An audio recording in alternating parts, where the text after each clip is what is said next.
Hey everyone, Matt here from Docs Running, and today we're going to do a comparison review of the Asics Gel-Kayano 30 and the New Balance Fresh Mix Vongo version 6. And the reason we're doing this comparison is these shoes used to sit in the same category. They used to be these higher level stability shoes. How they did stability was different, but they still sat in a similar category. And now both of them have changed quite a bit, but they've also changed categories quite a bit. We're just coming out here being the conclusion of the review.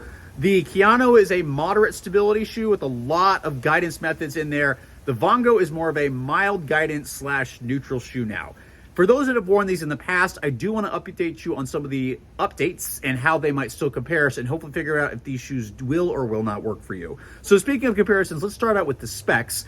The Kayano 30 is going to come in at 10.7 ounces for men's size 9, 9.3 ounces women's size 8. The Vongo V6 is going to come in at 10.6 ounces men's size 9, which is very close, but 8.5 ounces for women's size 8. Stack height wise, the Kayano is going to come in at 40 millimeters in the heel, 30 in the forefoot for a 10 millimeter drop. The Vongo is going to be a little lower drop with a 38 millimeter heel, 32 millimeter forefoot for a 6 millimeter drop. So much lower drop over in the Vongo compared to the Kayano, and that is certainly noticeable, definitely with the Kayano's posterior flare. The Vongo does a better job of having a little bit more rocker in the rear foot.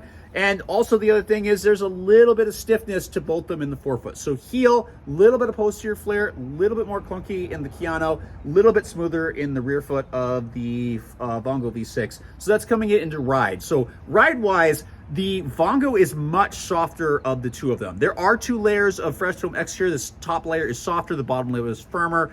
The Kayano has the Pure Gel in the here and Flight Foam Blast in the rest of the shoe, which it's slightly firmer. It's still much more cushion than the previous Kayano, but it is still firmer compared to the Vongo. So if you want a softer ride, the Vongo is going to be a little bit better. If you want just a teeny bit more firmness, which adds to stability, the Kayano is going to be a better option for you. The other thing is the Vongo feels lighter than the Kayano. The Kayano, there's a lot of shoe here, and you can see that in terms of volume, much less over here versus much more in the Kayano, which does add to the stability, but it also just feels a little bit heavier.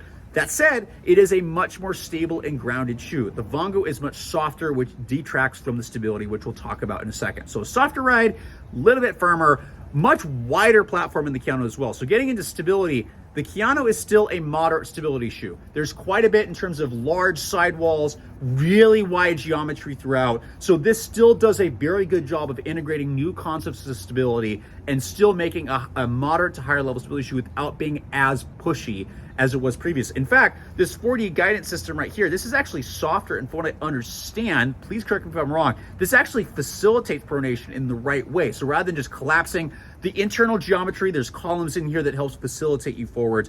So, and it's noticeable as the shoe breaks in, it just keeps you nice and centered, not pushing one way or the other, but nice and centered. The Vongo, as we talked about in our full written review and the video review, is not as much of a stability shoe anymore. Yes, there's still a wedge in the heel in terms of the bottom layer of the firmer layer comes up a little bit higher than the lateral side over here.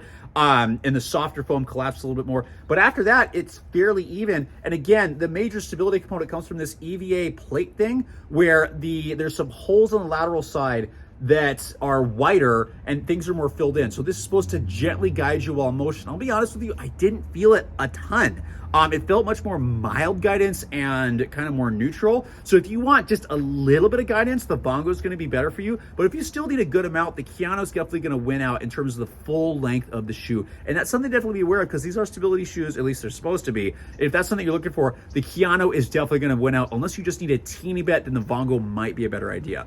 The last thing in terms of fit, these went the opposite direction. The Vongo used to fit a little wider. The Kayano used to fit a little bit more narrow, opposite direction. The Vongo V6 fits a little more snug, nice stretchy mesh upper, but those with normal feet that want a slightly snug ride or those with narrow feet are going to do a little bit better. Those who have a little bit wider feet are going to do better in the Kayano. The toe box is really opened up. The midfoot, I actually had to lock the laces down to get a skier fit, but after that, it was totally fine. After 100 miles in this shoe, I've really enjoyed having a little bit more room, something I always wanted. Whereas the Vongo, it just fits a little more snug, and if that's something you like, great. But these are two very different shoes. The Vongo is much more of a mild guidance shoe. The Kayano is much more of a guidance stability shoe. It's holding on to some of the newer concepts.